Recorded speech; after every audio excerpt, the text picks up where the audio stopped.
Yo, let me talk my shit.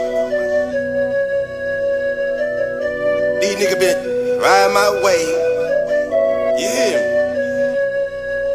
With a fake ass surfboard. Okay. So now we buy whole things, and we say no shopping. Yo, hood. I just bought a cake, I put that shit on a plate. I hit that shit with a hammer, watch them get geeked off the flakes. These niggas ride my wave, Wayne Grass get ice, I wanna skate. Pay the lawyer, beat the case. Backwood to the face, pack gone in a day. You better behave, I just bought a cake, I put that shit on a plate. I hit that shit with a hammer, watch them get geeked off the flakes. These niggas ride my wave, Wayne Grass get ice, I wanna skate. Pay the lawyer, beat the case. Backwood to the face, pack gone in a day. You better behave. Flip word, spatula, big plate, extra stir, waffle house. Shoutin' them trapped out that bando house, flip a whole thing, then distribute out. Free me, I've been captured by some demons. They cleaning my blood, taking samples of my semen. Got the nerve to call me crazy. Tapping on my telephones, questioning my ladies. But I train them every summer. Took the ball and never fumble. Survive in the jungle, it sticks like Stevie Wonder. Rainy days, I be the gun. No karma and no drama. So I got stacks, my mama.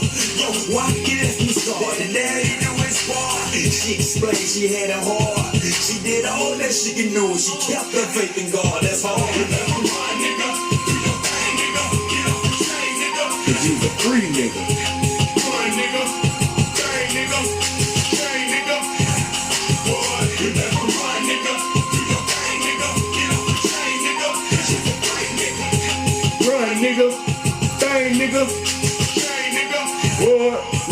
Holding in my hand a copy of the original Emancipation Proclamation. Much to my dismay, I noticed that Lincoln forgot to sign it, and that means that technically I'm still slave. You're still slave. I stay surrounded by them street niggas and niggas who wanna be known as thugs, living their life because they rendezvousing money and drugs, but ain't no love where they stay. Pray for them every day, cause they'll kill you there, leave you in the red if you play where they late. To my dismay, my niggas ain't no thugs, they some slaves trying to run away to a better day, and anything in their way, they gon' crush it. If it ain't about that flow, then don't discuss it. Private or the public, we off the chain, that's the subject, willing to die for anything, and that's official. Without it with you, pistols be government issue with the scratched off words, so the trace will be absurd and will serve.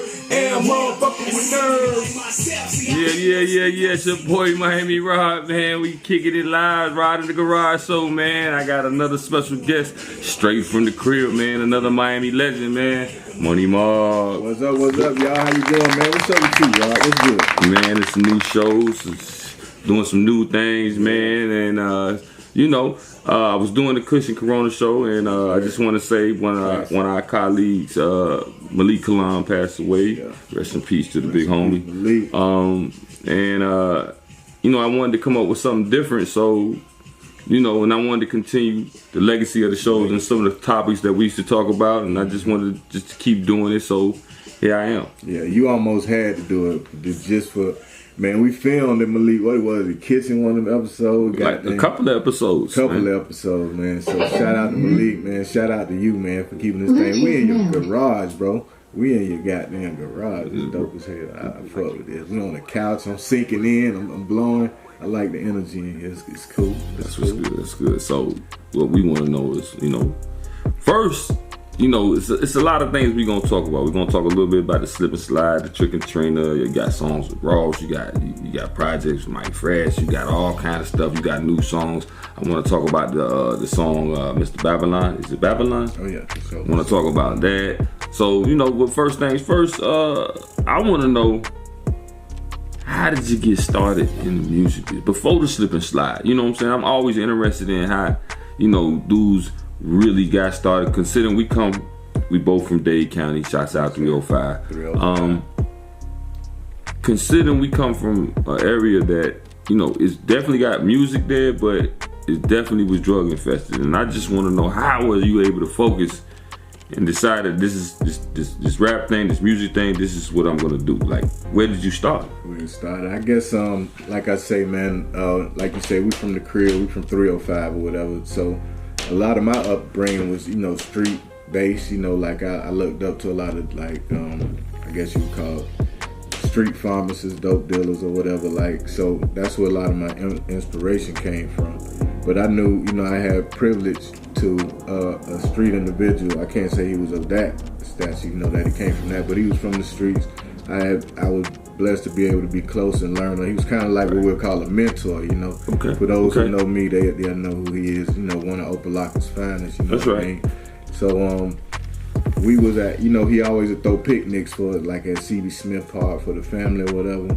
And I remember, I don't know if it was 99. One of the radio stations played Ice-T. I think it was I'm Your Pusher. One of them on the radio. Right. I kind of remember. One of them songs. Yeah, I think it's the Hustler song. And it was Hustler, and and he was like, yo, I need this song, man. I said, I know where the record store at.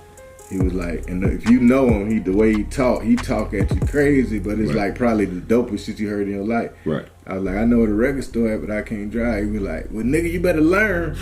And threw me the keys to the Porsche, you know, like a two-door Porsche. So I remember just driving. It was a stick, first gear all the way, you know, from C.B. Smith to the record stores in North Miami Beach. Right, that's a ride. that's definitely a ride. You know, bought the CD. That shit was $27. He gave me $200 to buy that. Right. I bring them back to change, but all the way on the way home, I'm playing this shit in the system. You know, it's like, what the hell, this mute? You know what I'm saying? What is this? What's this effect? And you know, in school, I used to do my little thing. I used to have, you know, we coming up, we had niggas doing ciphers. What school you went to? I went to America. I went to Carroll City first, but I went to America. Okay, I went to North, so I just had to let you know. Oh yeah, okay. American was a trap though, for real. So the niggas, we had all types of shit. In American, niggas would be like the backpack niggas would be rapping. Right. So, you know, I just walk through, you know how niggas doing it. I just walk in, push them out the way, and freestyling, whatever. Right. Shout out to all them niggas, Sir B, Quincy, all them boys coming up in there. Them boys was really rappers, nigga. Right. But I'll jump in there and just be like, I'm blah, blah, blah, blah. Right. And them niggas be like, whoa. I'm like, man, fuck y'all. I'm like, nah, nigga, you spit. I'm like, well, whatever. Okay, cool. Really? So what you saying is you kind of found rap accidentally. I knew, you know, from the shorty, you know, I'm from the Matchbox too. Okay. Shout out Matchbox. Shout out to Matchbox. And we used to stay on the front row. So if you know the front house 3708, we used to always have the parties. And DJs was built up. I used to always want to DJ. So I used to always be the shorty DJing. So that was my first love. I wanted to be a DJ with the system. So I'll always be with them. Matchbox can hear them boys, let me get on their system. Right. Man, I'm going deep, boy. All them boys, you know, I go to Largemont, fuck with, and that's how shit started coming together, and that's how I started meeting funk and all. That's another story, but going to Uncle Al and all that shit. Shouts out Uncle Al, man. Yeah, for sure. This shit Uncle Al actually got me started promoting parties. I was trying to be a promoter in Miami back in the day, and let me tell a quick story. I was trying to be a promoter back in the day. I was going to Florida Memorial College at the time, and I put all my money into 99 Jams for commercials for the party. Oh, okay. And they raped me. Okay. I didn't know, my learning experience about marketing and radio was getting raped by 99 Jams. They basically took, you know, no disrespect, because I ain't know no better. It was like a learning lesson. I paid for a learning lessons, but this is what it was. Like I gave them some money. I didn't understand at the time that it was time frames where you would pay the commercial. It was peak hours and low hours, and so at that time I probably was about 22, 23, 24 maybe. I didn't understand the peak hours, so they just basically took my money and put me anywhere. So basically my commercial was getting played at 2 o'clock in the morning, 3 o'clock in the morning. And it was decent time, but they didn't even know that's another story. Well, no, but let me tell you what happened. So that party that I threw in particular, which was at Calder Racing Track, at that time it was the Holiday Inn back in the day, and maybe 5 people showed up.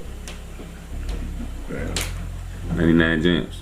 So I didn't get discouraged. I had basically the hood behind me. They still believed in me, so I was able to scrounge up some money through the hood to start another party. And I went and hollered at somebody. Told me, like, dog, you need some help. You need to go holler at Uncle Al. You know, as far as trying to throw a party right. And so I was like, cool. So where is Uncle Al? Uncle Al was in the city, and I went by his house, and that's when I realized the radio station was in his crib. And so I explained my situation to him about WEDR and all that, and he was like, they took your money. So, and he played my commercial maybe 1,000 times on the underground radio station. And to make a long story short, that was the biggest party I ever threw. Ever. For one, for you saying Uncle Ivan took the $100 that you, because he usually would be like, don't try him like that. Nah, that's what he asked me to pay. Yeah, he probably knew he was gonna go in on your shit, and it sounded like he did. Bro. He did. He sent me I don't know if you know DJ Griot. Yeah, of course. DJ Griot made, at that time, you probably didn't even know DJ Griot. He was living in Little Haiti in his grandmother or mother house. And I know Griot for a long time. Uncle Al, this is like 93, 94. So Uncle Al sent me to his grandmother's house, and Griot made the tape for me, and I brought it back to Uncle Al, and that was a commercial that was played. And to this day, that mix, that commercial that Griot made for me is the dopest commercial I ever heard. Yeah, them niggas gonna put their energy. It's some real Miamians. Shouts out DJ Griot, man. Shout out Griot. Some real Miamians out there that's gonna do that shit too. So that's enough about me and my little thing. So you explained to me about how you got started. What everybody want to know is like how you even get hooked up with Slip and Slide. Like how that even came about, man. That's like for real, because to be honest, Trick is from South Miami. You from that side of town. You from Dade, but you from that north side. So it's a different. I mean, if anybody knows anything about South Miami and North Miami, it's totally like almost another. It feels like another state away. Yeah, so it's different. Yeah, but don't get me wrong. South Miami ain't nothing sweet either. But I'm just saying it's just different from North Miami or North Dade. So I'm trying to figure out how did you get hooked up with Trick, who was from that side of town, and Trina and all that Slip and Slide family shit. Like how you? Because for real, you on some of the dopest records Trick got, dog. So for me, that's in my opinion. You know what I mean? So tell me, how you hooked up with them fools? Well, it started with Slip and Slide. We got a mutual. Well, me and CO got a friend. Now, how did you meet CO? Let's start there. Me and CO went to school together. We went to American. Oh, he went to American too. Yeah, okay, I didn't know that. And CO, I think he graduated before me, like 2 years before me. But that's how we met in American. I always hung with the older crowd. Okay. So, the same way CO started knowing I could rap, I knew CO was doing like entertainment and shit like that, so I could fool with CO. So at the school, they knew I could move around. I think I got in some, they called it the coffee house or some shit. Me and my homeboy did a funny shit, but that's a whole nother story. We did Master Ace. You remember Master Ace? He had the puppet me and Biz. He used to rap. Master Ace? My dog was big as fuck, so he was holding me and I'm freestyling, me and the Biz, the crowd going crazy freestyle. Right. So I don't know if CO seen that, but we loped up for music, right? So it was like, okay. And we went to see Joe Torre, Chris Tucker, that's when Def Comedy Jam was on the tour, and they went to Miami. Right. So Ted, Touche, that's from Slip and Slide, Socks, I don't know who all was there. They was in the concert. So we was hanging out before the show with Chris Tucker, like we hanging. We just regular dudes hanging out. That's me and CO, we always be around entertainment, always around famous people. Right. So we was hanging with Chris Tucker, and I don't know. For some reason, he was late. So Joe Torre, if you know the nigga, he funny, blah, blah, blah. Yeah. If you nigga, you can rap, Kid Capri, the DJ. Nigga, y'all niggas say y'all can rap, we late. Nigga gonna finna bring you on stage. I'm like, hold up, bro, no. And then go out there, yeah. So we late, Chris Tucker late, da-da-da. Niggas, these some niggas from Miami that say they can rap. Right. They my homie from backstage. So he like, come on out here. And he had like a stool, you know, the nigga being funny. Like, nah, nigga, this like Apollo rub stool or some dumb ass shit. So Kid Capri just saying, all right. I want to shout out Kid Capri. Definitely shout out Kid Capri. Like, all right, I got some shit for these niggas. He played Snoop Dogg and some jiggy jiggy doom, boom, doom. That shit, Snoop Dogg, doom, doo doo. Right. So I hit him with the I'm like, with so much drama in the MIA, it's kind of hard being money, MARK. And that's all I remember. The crowd went, ah! That's all I don't know what it was about that shit and the beat, some shit, that shit, it went bananas and that. This nigga with these catchy ass sayings. And that shit was going crazy. So next thing, CO was like, yo, Ted want to meet with y'all, blah, blah, blah.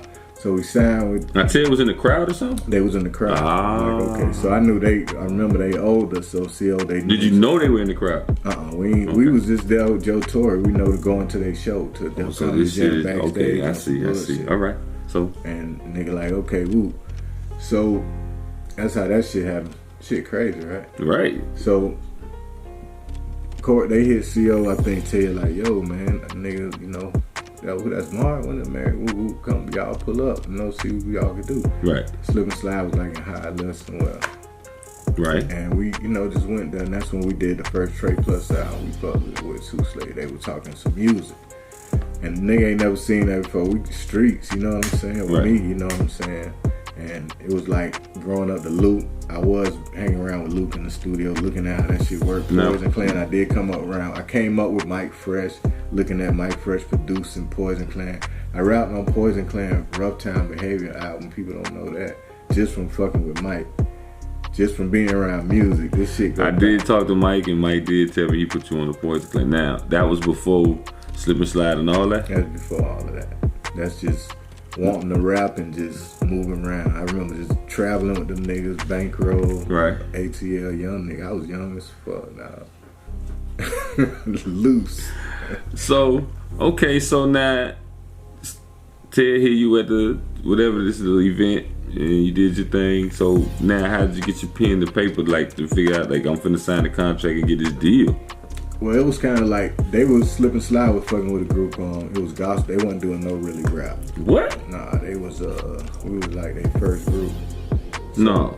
Yeah. What was the name of the first group?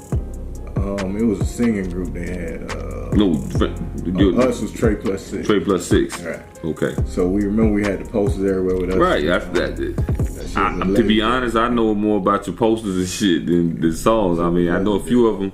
And for artists out there, me and CO was with the motherfuckers in the back of the trucks, glue on hands, putting our shit up too.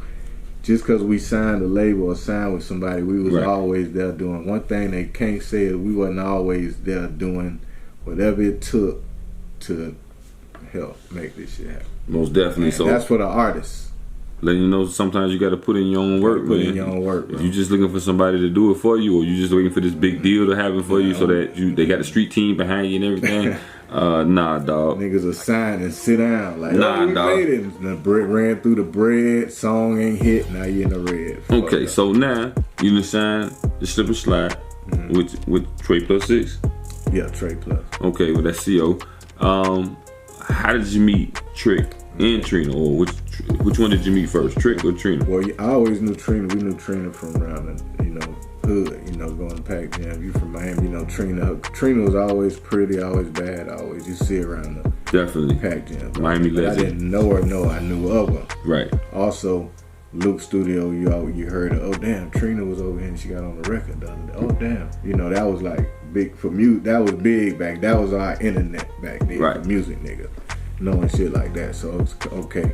So now I hear the record, know her voice. But that's another story. Going back to how I met Trick is when we signed to Slip and Slide, we had the song Life is Crazy, Doing Good. We hit BET with that bitch. We was touring, doing shows with that bitch, everything. Right. But I remember Trick always, he had already did Scar, but I think he got locked up for something. Right. And I remember him sending letters of raps to Ted at Slip and Slide. Like some of the dopest shit. Now, like Trick is raw as fuck with raps, like and stories, like one of the best niggas. Right. So I used to read them shit like, damn, that nigga must be like raw for real. I already knew. Like when you rap, you already know. Like I ain't in this shit to like box a nigga out. Like I want like hit this nigga like what them niggas called the Avengers or some shit. Right. Okay, this nigga finna come. We finna snap. We got a team. So it's kind of like I was already seeing it. So how you say, damn, how y'all met? He from South Miami. Right. And it was coming into the mix that the Ted from Slip and Slide, they knew them from, but it was like a magic mix. Okay, so now you got Carroll City, Opalaka, going through there, the link with South Miami. Right. That's talking about your thugging, your music, your whatever it is. That's amazing. Right. So they can come this way, we can go that way. We can hang, we can do shows, do all that. Right. So Basically cover all of Miami. cover all of Miami. So we did the shit, and I think Trick came home as we was working, finishing up the Trey Plus album. And Right. we met him. He was like, wow. He was just like Trick. He just like something what was missing. You know what I'm saying? Like the nigga who gon' snap in the club and if you remember, Miami kind of was flawed dancing. Everybody was dancing. And I'm not. You gonna call that's not flaw? I was one of them dancers, bro. I mean, not flaw. No, that's what we was. You know what I'm saying? I mean, this is what we had: dancing and dope dealing. Dancing and dope. That's it. Okay, we couldn't really rap about gangster shit because we was living it. Yeah, we was too busy. There was no way the music that they put out now, dog. Just imagine. There was no way that we could do that and be alive. To be rapping about selling dope and the dope in the rental car and it's in the tie and then it's all this. It would be no way, dog. It'd be like we were snitching. So yeah, the niggas who was raw, I ain't gonna lie, knew how to dance. Shit, JT knew how to dance because he used to dance with my cousin too. What y'all had a group name? I did dance one time. I ain't gonna lie, in junior high. Hope. All us dance. Listen, no disrespect. I'm over here laughing and shit, but I want shake dancing. We talking moonwalking, about dancing, like nigga moonwalk, walk. We was moonwalking. We were not the booty shake, but we moonwalk. But we did battle the booty shake boys. Now we did, like we had to. I think I went to rapping or something. I don't know about that part. Nah, I just never wanted to be the rapper. I did the dance, the moonwalk. I was the moonwalker. Then I went straight to promoter. So, like me with how I met Trick. Okay, he was raw. So me, like I ain't gonna lie, with entertainment, like I explained earlier. Now, I got into it. I'm saying it was no friction at first or nothing. Like when y'all first met, being that he's from South Miami and you from North Miami, it's just like or y'all just vibe like that. Yeah, I ain't gonna. It never was nothing like that. We was brothers. This shit, we lived together. You know what I'm saying? We kind of moved in. We had the spot called the Plex. What? We lived together. That was the Plex. That just sound like, boy, you know what that's. See, like Trick saying, we really brothers. You know what I'm saying? Yeah, I know. Shit, you could go up to Trick and say, yeah, I know you from the Plex. And Trick gonna look at you like, big, what? Oh, Lord. Nah, you don't know me from the Plex. It's gonna start a conversation. Like, boy, he gonna be like, boy, you know something. So how about I keep it like that? So we had a spot, the Plex. What was we? That shit they got me excited. Y'all, this how you, no, basically we trying to find out how y'all started doing music together and stuff like that. You said now you oh yeah, you say how we clicked. So yeah, we was always cool because we lived together. That's what it was. Okay, cool. So yeah, it wasn't nothing like that. So I'm talking about, hell, people knew us. We had polo, flipping shorts. Man, we were like brothers. You know what I'm saying? Okay, nigga, I got the shorts. Ooh, like polo that. Kids. That's when all of us still rocking the little polo. Slip and slide and the Plex go together. Right. Okay.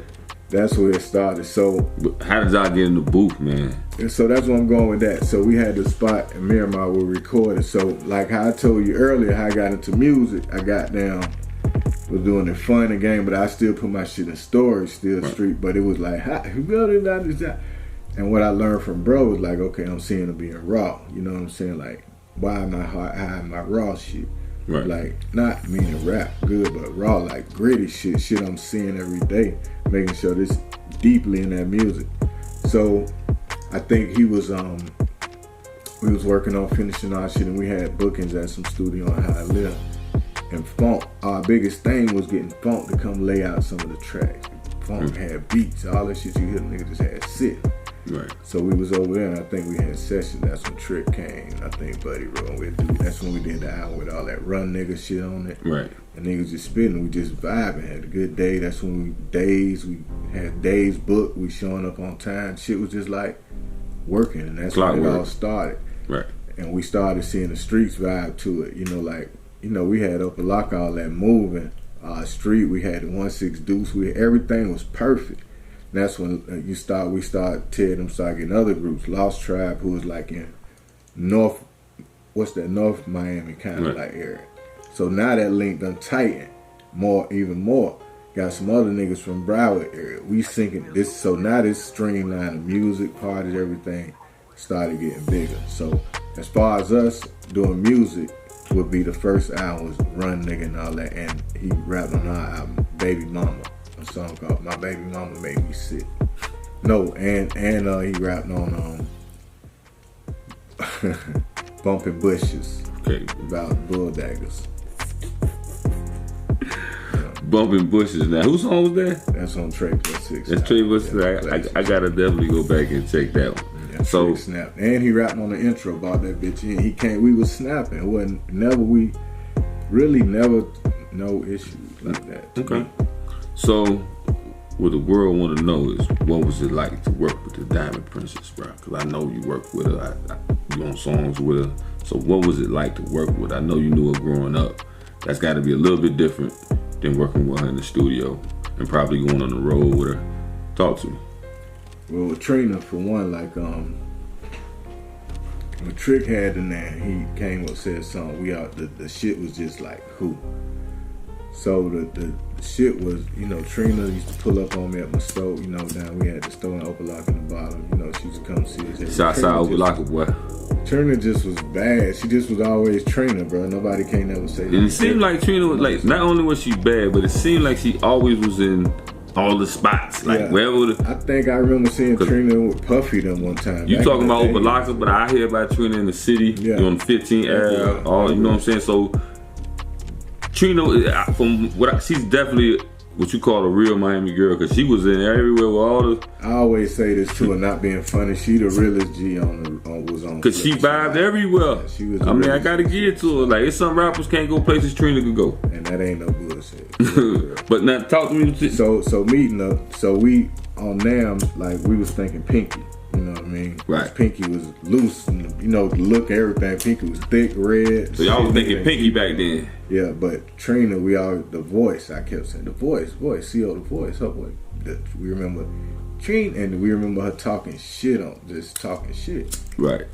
And she started coming by, and I think she did that part. So we started saying, she'll make Trina be like same way now. Trina be a good rapper, dog. I'm telling you. Cause she just, you know her from back in the days. So we should start coming around more. Seeing at the store at the spot, she'll come see me. I'm like, yo, she always riding good, looking good. Always. You should do this. You should do this motherfucking music, girl. That shit. Let's get it popping. And between Trick, her and Trick really grew up together. I don't know how they met or how long they know each other, but they really, really longer than us. Oh, okay. But I don't think it came up like that to do music. You know what I'm saying? Right. Because even with Trick, I just think he know how to do this shit, and he just like lock off and knock that shit out. So, yeah, meeting her, working with her. Trina funny as fuck, dog. She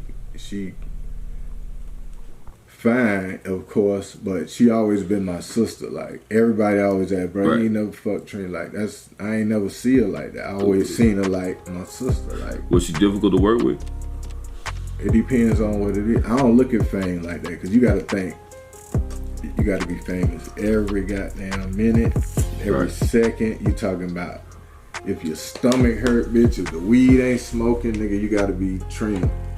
So sometimes if it's songs she might not have fucked with, if it's, I can't say. I'll never say she'll be difficult to work with. She always want to learn. She always want to push this shit. She always want to do something different. Definitely, you actually gave the experience to be a router, because you set it up where the transportation, and we handled the transportation for us, and she actually let us tag along and go to the shows and see what it actually had a good time hanging out with her. But then she go to one of them, for lack of, I don't know what else to say, one of them sugar clubs afterwards.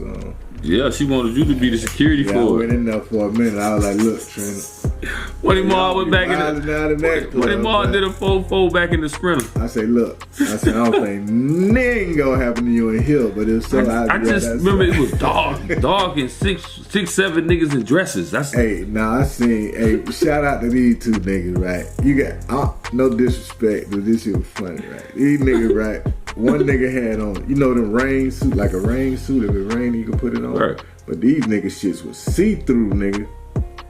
I'm like, nah, these niggas. Like, we was playing her security all night till she told us to go in there. Hey, bro, look. Nah. And like I say, no disrespect. That just ain't my vibe. So I'm like, damn, these niggas ain't got on no clothes. Like, what the fuck, no? So, okay. Oh, this was the part. So, remember, I thought I was standing. This is where I thought, like, the drivers and security niggas was standing. So, because these niggas was looking hard. Right. I said, okay, these must be with the niggas who waiting on them to finish, because there's a lot of people in the stars or whatever. Right.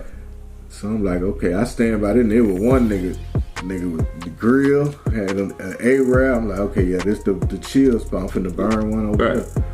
So the raincoat niggas went straight to him. Oh Lord! them niggas started hugging. Them boy were looking for hugging down. Thug love. And that's when I decided so, I'm not. He did a 4-4 back to the Sprinter. And I say, look, Trina, nothing is gonna happen to you. That bitch gonna tickle you to death, and just run outside. You're gonna be straight. He said he was gonna guard the Sprinter, which was outside. Yeah, we smoked out. All right, so back. But they do. They club be live though. I ain't gonna lie, that shit was loose. Give them that. Okay, go ahead. All right, dog. Anyway, back to this. Okay, so now.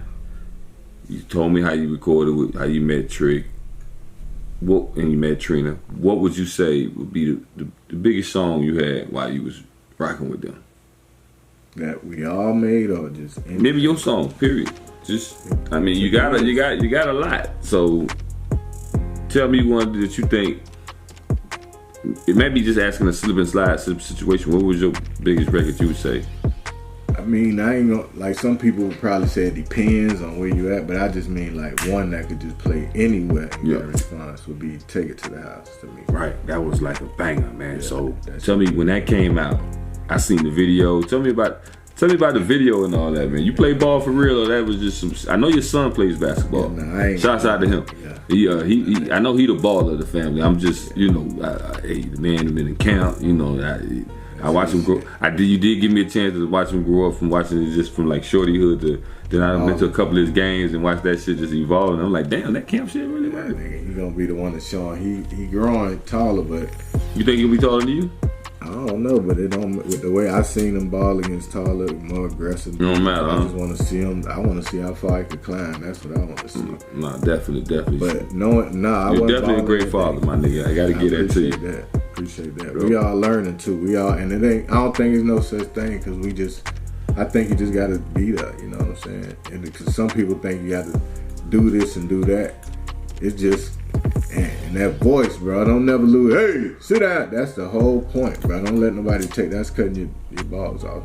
Just if you there for that reason alone, bro, just do that. Yeah, that's what I do. That voice, you're certainly right. The son definitely has to hear that voice from time to time to correct him. And a lot of times as father, we forget the importance of just that. Just you don't have to lock up with that son. Just don't punch him or nothing. Just lock up with him, show him. Even if he's stronger, a move, but never punch him, don't hit him, don't do none of that. So back to Take It to the House, boy. What was that like? Because I know how big that was. I know how big that. I'm from Miami, dog. That might be one of the biggest little rap videos that came out of Miami. Just the video, the song, just all the whole package, the whole thing. That really was. When you go to people from out of town, that's the song. When they trick y'all, they that's take it to the house. The nigga goddamn. Right. They ain't. I'm not. And truth, that is not my favorite one. But that is the biggest one. It's the biggest one. Yes. Niggas in goddamn ski resorts in West Bubble fucking middle of the night and they play that and everybody drunk. I get the call first. I don't know why I rap on the shit. Hey, we listen drunk to this day. Bitches, that song over 20 something years old. So we didn't know what it was when we did it. Right. Like just behind the scenes. I don't know if you remember Chris Berman, ESPN, all that shit. Most definitely. So we was kind of popping with some shit. That's how I used to be in Bristol, Connecticut. I used to live in Bristol. But go ahead. Yeah, Double already had the deal, so I think they wanted something for him. Like, he could go all the way. He used to say that when people scored a touchdown. Right. So we really wanted to do something like that for him. But we used to hang around Atlantic, and this is a secret to the shit for your viewers, a nice little shit. And we used to like the Grand Poobah shit. This is how we move it. This is how we move. One of them songs. Fuck with Grand Poobah. Shout out Grand Poobah. Shout out to them niggas. So if you remember, he did that shit over on. Yeah. Get down. That's how we move it. This is how we move it. We could play that if you got it. But if you listen to that, it's the same exact track to Take It to the House. We copied that. So what we did. Who y'all had to pay? Here you go. We in Atlantic, so this one of the favorite. Me and Funk, we used to be on that music niggas buying CDs. Rick, nigga put me on to buying CDs. Me too. And so we could never find this song, but now we in Atlantic with the crackers who. Okay, why we could never find this song? Remember this? And like, you want to know? Now we getting into that school. Why? Cause they never cleared the sample. What? This shit had Uncle Al, the music, boom, this the only shit, this the chance, we need to use this shit right here, boom. That's it. Phone, loop it up, copy the shit. We copy the same format with like Grand Poobah kinda like. Right. But what we fucked up is we left James Brown in there. That was the main sample, but we went to clear it and the niggas took majority of it. But that's where that started. Right. And I remember Get Crunked Up was out at the crib. Khaled was maybe on that. Right. I think the next day we had to take it to the house. We was going to Memphis or some shit. I don't know if Trina doesn't remember. All of us was in the van. Right. Then they head out to Memphis. It's like they dropped that from the moment DJ Khaled played that shit. And Khaled wasn't the Khaled y'all know. He used to just DJ on our radio station. Definitely dope. Shout out to Khaled. They got a star in the Walk of Fame. Big up. For sure. Khaled goddamn played that shit, and I don't know, somebody had to beep a phone. I can't remember, but it kept going to the point where they had to call, like, what the fuck going on? Khaled keep this for. He was like, the radio station blowing up, I'll just take it to the house shit. Like, this shit is like a problem. Like, for real. And it seemed like we went to do the show. Okay, cool. We went to do the show in Memphis. Woo, woo. And I just remember niggas shaking the van for Trick and Trina. Nan was going crazy. Like, crazy. Boom. I forgot all about that. Then you had this take it to the house of trying to come around the corner. Like, crazy record. You still had changed my life. We was good like streets and hood and shit. That was on lock. But take it to the house was like a fucking, like, just to know we'd be doing like summer jams to, okay, we on the power jams, nigga. Artists know that shit. When you on the top 10 shit, and that's how we know, like, Beyonce them from back in the days, and Nelly and all these motherfuckers, cause Take It to the House was like a top 10, like, killer. So that's it. So everything blew up from there. That sound good. That sound real good. So like, so now where we at with it? So what would you say is your relationship with Slip and Slide, the family as a whole, right now? Like I try to tell people, it's one thing we got to know is too, is probably like black men, like a lot of aspects of business we got to learn, you know what I'm saying? And that's just what it is. I had to learn that. I went in to Slip and Slide with my heart. I ain't give a fuck about business. I just knew I was coming up out of the mud. We going around the world together. We, you know what I'm saying? We blah, blah, blah. But once business came into play, I had a family, you know, I had to start learning my biz, you know. Right. What I'm doing this, what I'm even leaving the crib for at this point, you dig what I'm saying? Because, you know, people who know me, I can do show productions, I can do LEDs, I can put the whole, you know, I'm crazy with that, you know. Right. So I could always switch that. So if I'm gonna do this, you know what I'm saying, it's gotta be proper. So I started learning about my publishing and things like that, and learning that some of our interests are the same.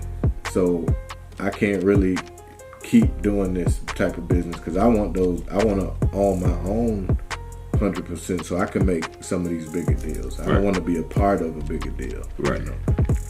And that's fair, you know what I'm saying? So at that point, that's where I was with it. And just learning business. I think business relationship is that, and we got to figure out getting back to if we even have a friendship, or even if it's worthy, because we should have been business at first, like a job. Right. You can't go into Publix, you working at my bag boy, and you expect, you know, the supervisor is your dog, you know. The nigga might gotta fire you one day, like straight up. Right. He all cool, but so nigga, you ain't putting that meat in, it's over. Okay, so since then I noticed that you've had a solo career. You put out a lot of little music, you know what I'm saying, over the course of the years, and I gotta tell you, I dig a lot of it. So I just want to know, are you going to continue doing the music thing? Because I know you got a lot of ventures that you're into. Like, again, you can do a lot of things other than just rap music. You know, you're in real estate. You know what I'm saying? Again, you said about the lightings, and I know you to be working at conventions and all that type of stuff. So I know you're multi-dimensional. But as far as the music, where do you see yourself with it? One thing about the music, man, I started growing a love for it, and it's like the blessing of it what I learned in any industry is to, like, you learn from Pablo Escobar, motherfuckers like that. About, like, if you control the factory, you could always produce the product, you know what I'm saying? So I always aspired to be able to do everything myself, and that's not from, like, just me. Like, that's not selfish. If motherfuckers, anybody in the music business from Miami, and this is a part I need to take this second, that feel like I'm selfish, or anybody that behave like me selfish, that want to acquire, we learned from one of the best. We got a legend, Luther Campbell, showed us that we could be independent. Don't let nobody from no other city tell you they was the first to be independent, doing that shit on the high level like that man was doing, fighting Supreme Court. So that's who I grew up with, to teach me to own my own shit from the beginning. So, okay. That's what you got. All right. So you learn eventually that in business, that's what it's got to be. I want to have an artist one day too. I want to have a whole entertainment company. Right. And unfortunately, I can't even disrespect them and their family, offering them just a piece of what I have, because I only even have a 50% piece caught up in some of these deals. Right. What you gonna do with a 10% piece? Now your family gonna get a 1% piece. And you can't never go back to working, or you can't never be play like you don't know what's going on. Yeah, Home Depot, just like, damn, you the nigga in Bloodline. Like, I can dig that. Let's talk about Bloodline, dog. How the fuck did that happen?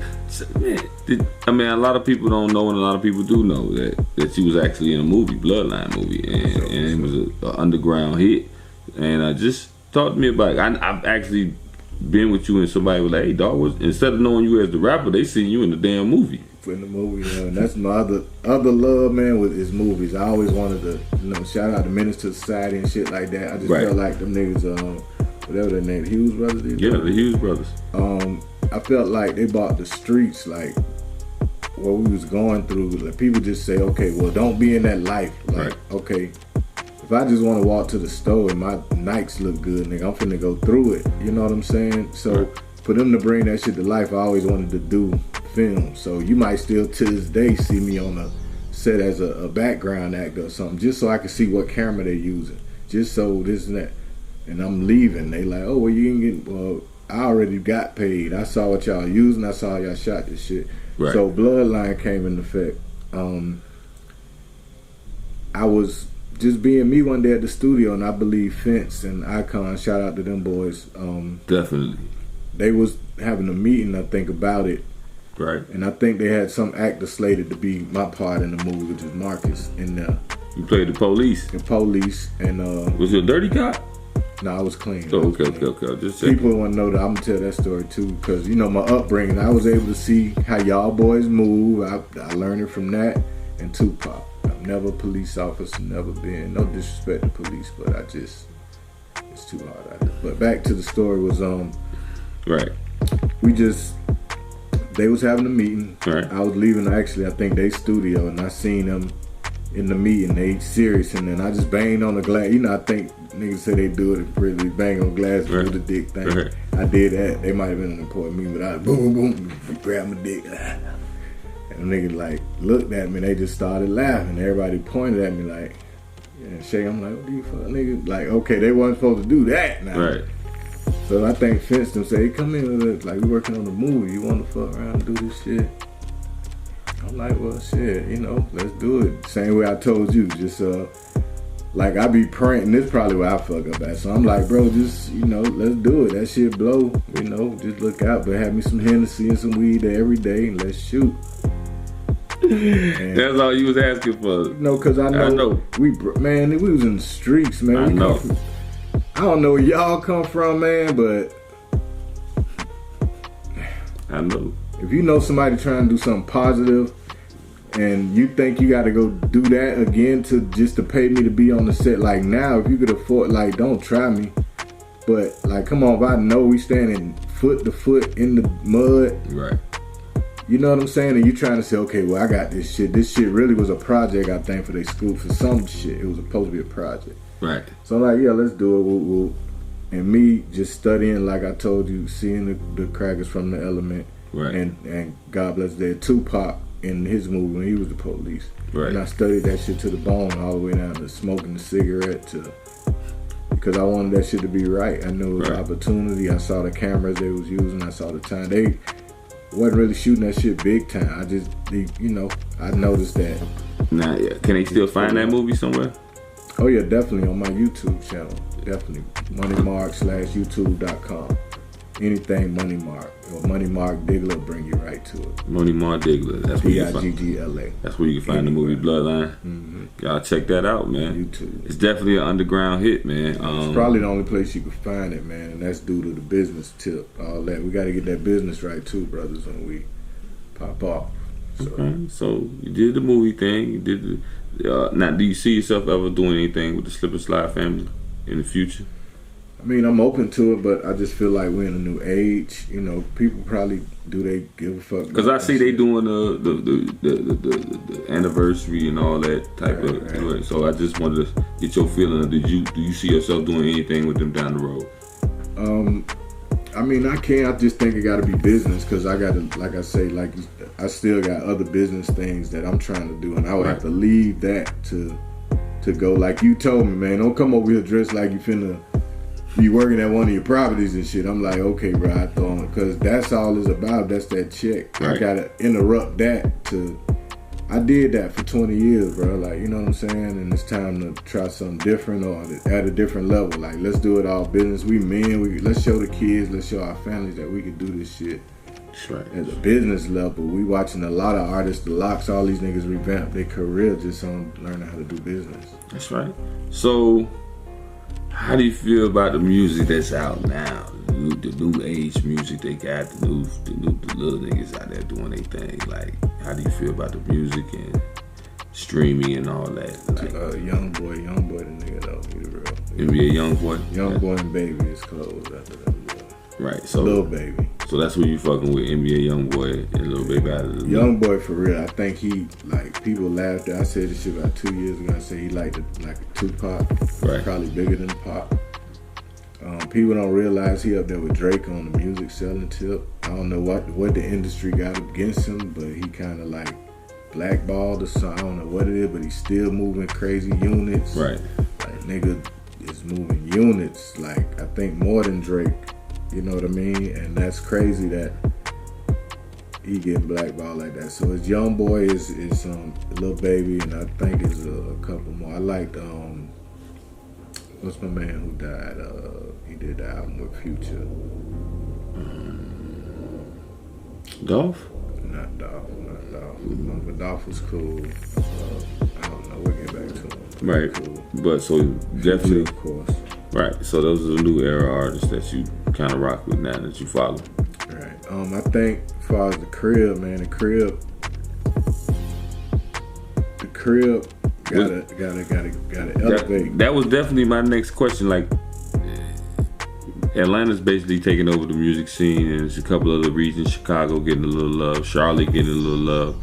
Why do you think that Miami seems to be overlooked? We got Ross, but I mean, I would say Ross is even an older artist at this point. Right. So other than outside of Ross and Trick and JT, and I give Deslock some props, but you know, Deslock is really like our hometown artist. Mm-hmm. Like, he's ours. But definitely he would want the national exposure that a lot of other artists are getting. And I'm just trying to figure out, why has that been a problem in Dade County, man? Like, it seems to be a blueprint of how to hold the artists back in Miami. It's definitely something in the... We a city just like Atlanta. I'm just trying to figure out, why are they able to do good business in Atlanta and we can't do good business in Miami? And we've been, again, you pointed out that Luke was there before everybody, right? So why is it our blueprint seems to be fucked up? Let me say it's changing from what I see, and you know, I'm like they say, I'm a money quarterback. I ain't got a dog in the fight, but from what I see, it's changing. I see more artists, you know, with the radio. But again, like, I would be a hypocrite telling the nigga to sign and you know what I'm saying? Like, most of you niggas getting money. You know what I'm saying? So you could afford to book it may not be a Trick. It could be me to host a motherfucking plug, but not even me. Just somebody who could, one of the love and hip hop chicks, to host your shit. Right. Just so you could perform that night and do that shit as much time as you want. opposed to waiting on the radio to play your shit or waiting on somebody to say, okay, yo, I'm gonna put you on. So a lot of that shit, I ain't gonna sit here and say, like, okay, the radio and the gatekeepers and the niggas hating because if a motherfucker like a song, you ever heard the song say, nah, hell nah, I ain't liking this shit cause that nigga don't like my sister cousin. Hell nah. You ever did that? No. Hell nah. So I blame a lot of shit on artists, and in Miami I think they're comfortable. I think when we sign, I think at the crib what artists do, we'll do business. Like say if you was Rod Records, I'll do a beat for you. Just a regular, we doing business. Okay, you bought the beat. I'm not wearing the hat and with Rod Records, I'm acting like I can't work with nobody else. I'm like, you can't even sell yourself short like that. And I think a lot of cats done signed like production deals with these up and coming labels. Right. So some of the business do be Aki, but at the same time, it's the artists that got to do the homework to get the crib better. You know, up here they building that shit. These niggas, young niggas getting their bread, booking their own studio. You know, it's different up here. You know that. So now, you in the ATL. What made you decide to move from Miami ATL? Like, for one, the home prices. Nigga, well, I always had a crib. I had a condo after we moved from the duplex. Me and my wife moved to a condo. Definitely. And you know, the little equity or whatever. So we was looking for a crib. And we was looking like Ives Dairy, like Aventura area. And they wanted like $250 for them cribs built in '54 and all that. So we was thinking about it. We even had a contract on one. I remember where the crib at. Had a contract on that bitch. Over Ives Dairy somewhere? Yeah. It's raw still, but nah. So we rolled up here. Somebody said, yo, just ride up with us to the A. We're going to go shopping. I think we just got off the road. I had a little bankroll. Whoa. Okay, we came up here. So it was my wife's aunt. She said, yeah, we going by this lot. Well, all you do is put $2,500 down and you going to have a crib. We like, what? We like, okay, well, just fuck it. We'll do it. If not, we'll sell the motherfucker. See what it is. Well, they goddamn built that shit. Whoom. Some of the pictures, I think something, my wife job was tripping. I'm like, man, I think the slip and slide shit was closing, ending anyway. I'm like, man, why not? Let's just, we got this shit, we could sell it. We was in a position. That's why it helps to own your shit too. Most definitely. We was in position to do that. And we just did it. And it's been like outside not being able to go to the beach because she from Jamaica, I'm from the crib. Man, I'm we from miss the crib the beach too. and seafood. You need that shit. But other than that, like the way of life, like for your family, my nigga, is like I don't think I would have did it any different. Nah. Even for the music career, none of that. Just what I trade. People say I gave. I chose family. Ain't too many people that do that shit in this business either. Like, not saying I ain't fall susceptible. Oh, damn, I said that shit to the evils in the game. But I still chose family at the end of the day. Even my disputes about bread was for family, to get my daughter through school, not to get no rims. I never was that nigga because the niggas I learned from never used rims. We never was into that flashy and had the best shit in the, even if I'm dressing like a bum, my shit costs at least $500. You know what I'm saying? So it's there, but I never was that person to be doing it outside of for my family. And that's why I said if it ain't business, I can't be leaving the crib on that no more. I can't be leaving the crib on just hanging and just drinking hen and just fucking hoes. Nigga, goddamn, we old as fuck, bro. Most definitely, dog. Shit, tell me, man, I got 4 kids, man. Man, them kids, they turn really. Right, they got a career now. They got a career. So what we gotta, I gotta drop this last album, boo, before you go to school. Nah, it might be some niggas holding that check. Baby girl, I'm in the booth. And you find out, and it's like, and it's different stuff. And that's why people who follow me, you'll know. Anytime I talk, I'm telling people, especially in the game, even you hear me talking, well, I know how such and such can get some bread right now with music. Right. Not stealing it, not just because it's some new shit. Like, I'll just go get it. I want to see if this shit work. I don't want nothing from it. Right. That's how I am. It ain't just because you doing that shit on the evils. I ain't hating on you, bro. It's like, this how I'm feeding my fam. But if you doing it off the dirt, then we gonna have odds. Right. You know, that's the only reason. I don't envy no nigga. I can do anything I want by the grace of God, bro. So I ain't gonna envy no nigga. I ain't gonna, none of that. So the only problem would be if it's the fucking with the nets or wasp, or a bird. Fuck with the nets, you gonna go crazy. If it ain't that, you don't want it to be nothing else. What else you gonna do? What's the wildest shit y'all ever did on the road, nigga? Get straight to it, nigga. On way, listen. Before you got wifey and all that, man. Nah, me and wifey been together for damn, forever? Yeah, forever. Since high school? Almost got. Since she was in high school. This nigga was married on tour. The fuck? Oh, so he ain't gonna tell me nothing. We wasn't married all the way. She knew I wasn't perfect, and just stuff like. I mean, it ain't gotta be the bedroom story. It could be any story. Just what's the wildest? That nigga still get. Yeah, nah. The wildest shit is probably. It could be nigga a car chase or something. We automatically went to. Nah, I ain't mean that. I would tell you. Wild. It could have been a shootout or some shit, bro. Till this day, like, this is the first story too. Like I be trying to learn what be wrong with me with the triggers, right? So I realized why y'all don't think I'm crazy, but fuck it. I realized why I love Jay-Z, but it's something in me kind of don't like him. Why? Because I remember something, and here it go. Uh-oh. We was doing a show somewhere, and I think me and Double tried to go to the party. I hope Trick watch, I always remember, and I think they wouldn't let us in. Hashtag. And then I think somebody kicked over the register and stuff. And like we snapped and we got up out of there. We was like, fuck it. But we all don't know who kicked over the stuff. You know what I'm saying? Kicked over what register? Like, fuck this shit, then we can't get in. And whose event was this? I think it was something with Jay-Z. It's like a Jigga event. Yeah, all right. Big show. Yeah, okay. And y'all kicked over the not y'all. I don't know, but the registers and stuff, all that shit. Said, not we can't get in. Alright. So register flying and shit. I just remember the years later, and I remember Jay-Z got this song, something, no getter, knock the man off your polo sweater. Right. I just take that as a diss to Trick, dog. I always feel like, bruh, he dissing Trick, man, and that's why I don't like. That's the one thing why I always be like, I don't like Jay-Z. I think that's the problem. That polo sweater, you thought you was talking because Trick was the polo man? He was polo to the point of trying to get the deal and all, come up trying to work, you know what I'm saying? The man was polo. I mean, I will say he is not T-Double's favorite rapper. We do know that.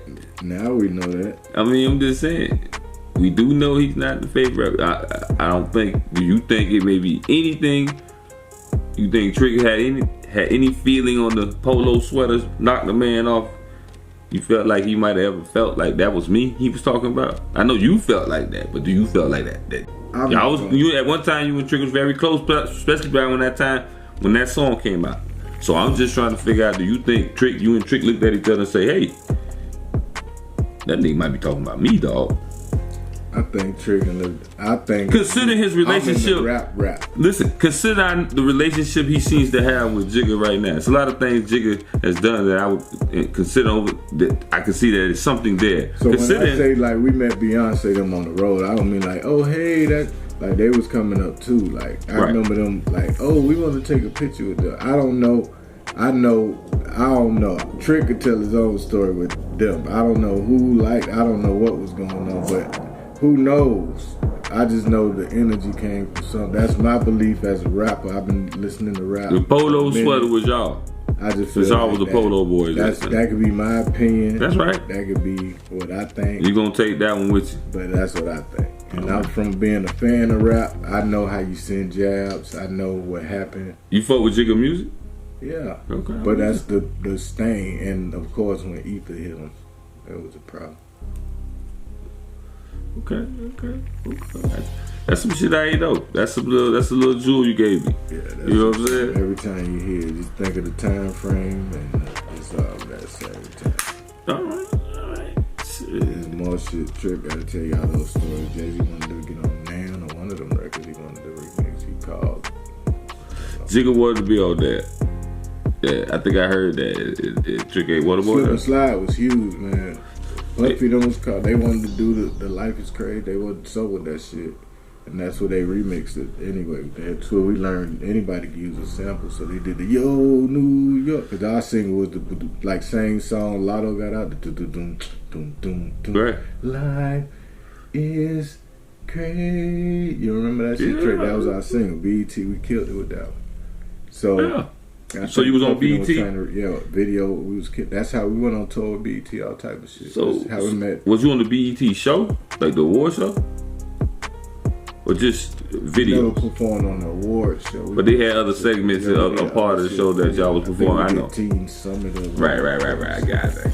Y'all did something for BET, but you know BET always Yeah, got like they when they do the sports weekend, we went out to travel to Pittsburgh. Did a couple of things with that.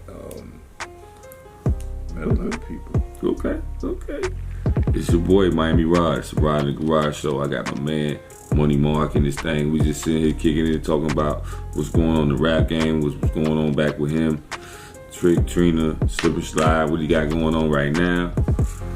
And we just kicking, man. You know, this some shit we regularly would do anyway. Just the other night we was watching the fight. What you think about that fight the other night? Earl and Ugas. Ugas. You know what I'm saying? His name in the world, but he got a heart though. But do I think they should have stopped it? Hell yeah, because that's just one fight. You know what I'm saying? And the way boxing go, you could keep winning and he'll have to fight you again. You could still be voted the top fighter. So I think boxers got to know that. You ain't got to kill yourself in that one fight. If you good, just go whoop the rest of them niggas and they gonna be calling for that. The world gonna call for that rematch, and then you better be ready because he went to another gear, boy. He did. After that 6th round, it was over. I don't want none of that. Quick prediction. Errol Crawford, Terrence Crawford. I don't know, but I was off camera. We need to go to that motherfucker. That's gonna go. We can make that happen, bro. But I don't want nothing to do with that. Who Just to say, you gotta pick. If you had to put your money down, you gotta pick one. You can't. It ain't gonna be no fucking draw. You gotta pick one. Spence or Crawford, B. All right, now I'm going. From what I just saw the other night, I'm gonna go with Spence.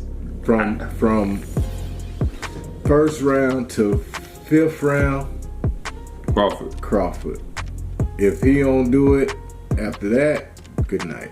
It's over. He ain't gonna be able to keep Spence. See, this is what I think. Technically, I think Crawford is more technical. He's more technical than Spence. But the problem is, he's smaller. He come from 140. A lot of people ain't taking that into consideration. He came from a 140. He's a lighter fighter. Spence has been 147 the whole goddamn time. And I think you witnessed what it looked like for a nigga who been a welterweight champ the whole time. We ain't 147. That's who he is. He ain't trying to move up in weight. He is the 147 king. And then you when you look at fighters, for me, you look at, like, if you really know boxing, you look at when they getting open. Like when they snapping, Spence be tight and snapping. When Crawford get open, he be wide and open. He just a little too small enough. He be too wide, and I think that's what's gonna fuck him up. Don't get me wrong, I like Terrence. But Bud's he got a probably jab. If you bring that jab, he got that. Listen, Bud got everything. I still don't think that's gonna be enough. You gonna need a nightstick, a couple other niggas in there to keep that nigga off of him. That's that the nigga problem. From 5th and 6th round come, then That nigga ain't get tired now. That nigga was going. Listen, Spence, shout out to you, dog. Shout out to Dallas, Texas. Cocaine, Red Bull, dog. Chinese brush. Listen, man. Listen, that man went in beast mode on Ugas. Shouts out Ugas. Ugas did his thing. You know what I'm saying? On the Rod and Garage Show, we gonna always talk about sports and shit. We ain't gonna just be talking about music and shit. We gonna talk about a little bit of who you fuck that with. Ugas should have tagged the nigga in. That's what he should have did. Then probably still would have lost. Nah, fuck that. Ugas had him in the 6th round. He ain't what the fuck. Man, What the fuck? I don't know what Ugas did, but it seemed like when Dog told me he was looking for his mouthpiece, I was like, nah, dog. You was in another world looking for your motherfucking mouthpiece in the boxing ring. After the nigga clapped you and he finna keep clapping, you can't worry about no mouthpiece. I was looking for my mouthpiece. That mean nigga, you was delirious. He was. What about the nigga that's throwing punches? He said it was a rookie mistake. It was definitely a rookie mistake. And I think it's the second time he did that in the fight. He did that in Mickey Garcia fight. Mickey knocked out his motherfucking mouthpiece. He went looking for it and got clapped again. So I don't know what him and that fucking mouthpiece. I don't know. Well, Tyson was looking for his mouthpiece. It was over. That's when you know it was over. Niggas start talking about they looking for their mouthpieces. You know they in another land. Buster Douglas was standing. Shouts out Mike Tyson, man, and his show. I love his show. And shouts out Buster Douglas, who nigga the greatest upset of all time. One more thing. We gonna move to basketball. What your prediction? Who your team, man? Who your Heat? Of course. Shout out to I gotta say this because I don't know how to bet. And if y'all watch this, email me know how to bet. I told the motherfucker, just like I said, NBA was 2 years ago. Niggas laughed me out the car. Ha ha ha. Right. I told niggas at the beginning of the year, the Heat is gonna win this shit. Even they ain't win it yet. So it's still a prediction. The Heat is gonna win that shit. Probably a sweep to whoever they play, bro. Watch what I tell you. So you think they gonna win the belt? Everything. So I told these cats to bet on it in the beginning of the year. Right. They said, nah, bro, you don't know how this shit work, bro. It's like, I'm like, dog, listen. The Heat.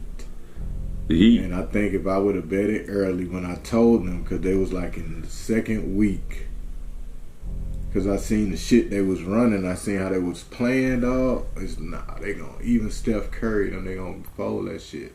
Right. Steph gonna get 100 points. Don't get me wrong, but that's about it. They gonna lose. It's gonna be 101. The Dolphins. I don't know nothing about them. Me, was you a Steeler fan? Still, Dolphins. I don't know. You already know the man was paying dog to lose, bro. There's a whole lawsuit against that. Well, you got that new shit coach. Racist. That shit. You got Woody Allen as a coach now, so maybe that shit finna close down.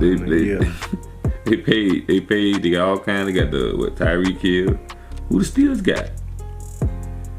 The fuck the Steelers got? And I mean, they lost a quarterback, which was Dwayne Haskins. That was sad. He from the crib. I thought I told y'all to watch Rod in the Garage. He done asked the question that he should have known the answer to. He asked me why I like the Steelers. I mean, this one of the blackest niggas I know asked me.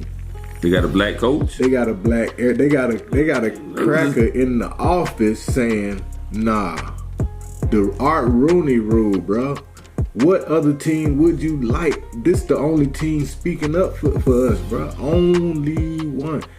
For interviews, you got to have the black coach interview. You got to do it thanks to the Steelers. But tell you what my opinion on that.